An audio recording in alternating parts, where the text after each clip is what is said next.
Assalamualaikum warahmatullahi wabarakatuh.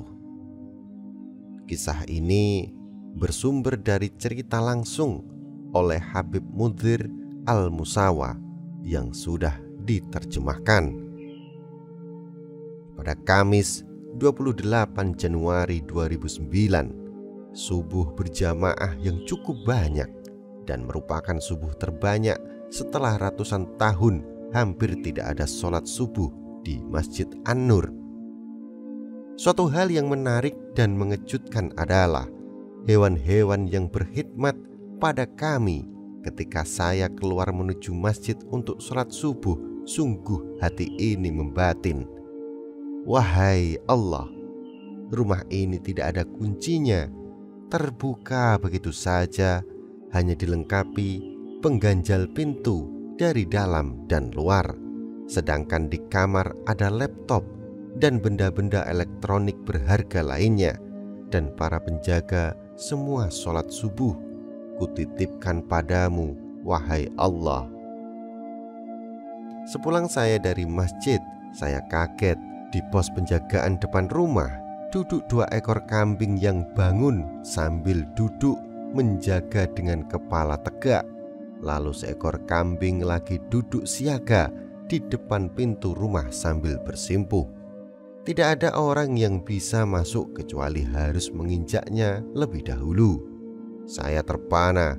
Sungguh, jika sekilas merupakan hal biasa, namun jika difikirkan dengan logika, tidak ada kambing berkeliaran di pagi buta, apalagi 2 ekor kambing duduk bersimpuh di pos jaga yang kosong, dan 1 di pintu rumah dengan keadaan duduk bersimpuh dengan keadaan siaga, yaitu kepala terangkat. Saya teringat laba-laba yang menjaga Rasulullah SAW dan teringat ceritanya sahabat saya yang berdakwah ke Pulau Komodo, Nusa Tenggara.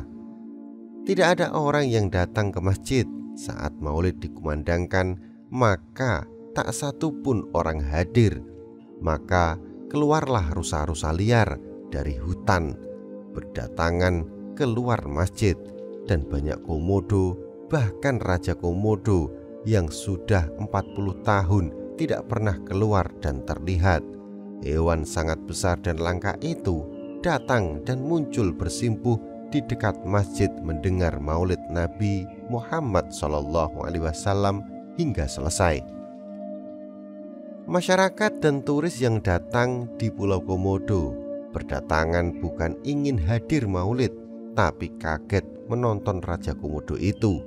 Demikianlah alam, mereka tunduk dan hormat pada Sayyidina Muhammad SAW dan dakwah sang Nabi. Teringat pula kisah seorang sahabat radhiyallahu an yang ketika ia tersesat dalam dakwah setelah wafatnya Rasulullah SAW, maka seekor singa besar datang. Lalu sahabat Rasulullah itu berkata, "Aku adalah qadim, pembantu Rasulullah SAW." Maka singa itu menunduk dan merendahkan kepalanya dan punggungnya sambil mengaum perlahan, seakan memerintahkan sahabat Rasulullah SAW itu naik ke punggungnya. Maka ia pun naik dan singa mengantarnya ke pemukiman. Pernah seorang pemabuk dan preman yang menjadi biang kriminal, bahkan konon sering menyiksa dan membunuh. Orang tidak melihat ia memiliki sifat baik sedikit pun. Namun ketika saya diadukan tentangnya, pasalnya adalah ketika pemuda sekitar wilayah tersebut ingin mengadakan majelis, namun takut pada orang itu. Mereka akan didamprat dan diteror oleh si jahat itu. Ia adalah kepala kejahatan yang konon kebal dan penuh ilmu jahat. Saya datangi ke rumahnya. Saya ucapkan salam dan ia tidak menjawab. Ia hanya mendelik dengan bengis sambil melihat saya dari atas ke bawah, seraya berkata, "Mau apa?" Saya mengulurkan tangan dan ia mengulurkan tangannya, dan saya mencium tangannya.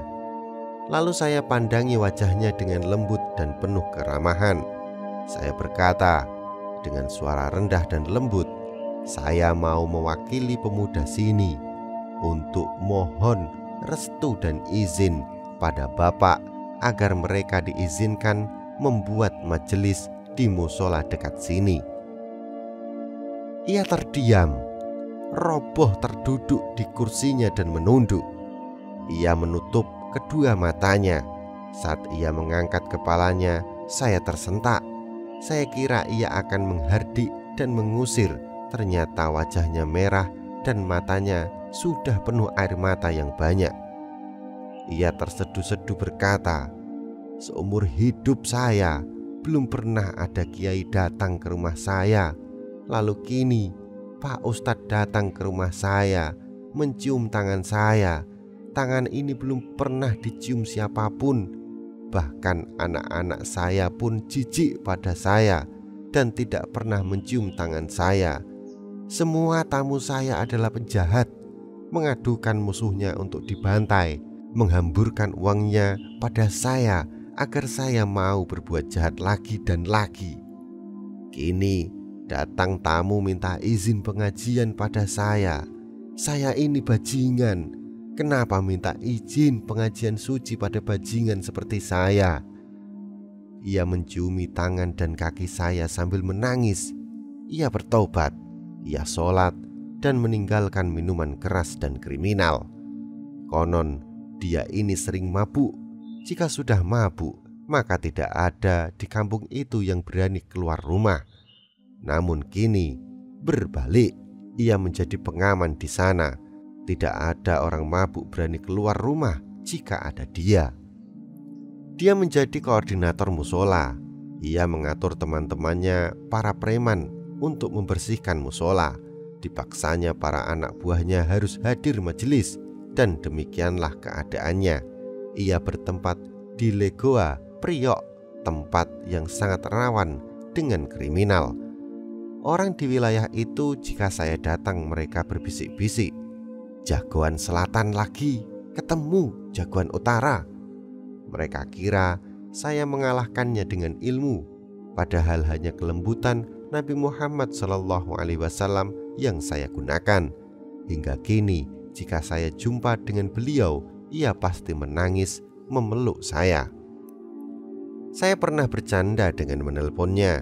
Saya katakan, "Tolong saya, tolong datang ke sini. Saya dalam keadaan genting." Ia datang dengan jaket jin, celana jin, dan dari wajahnya sudah siap tempur. Ia berkata, "Saya siap mati Habib. Siapapun yang berani mengganggu Habib sudah bukan urusan Habib lagi.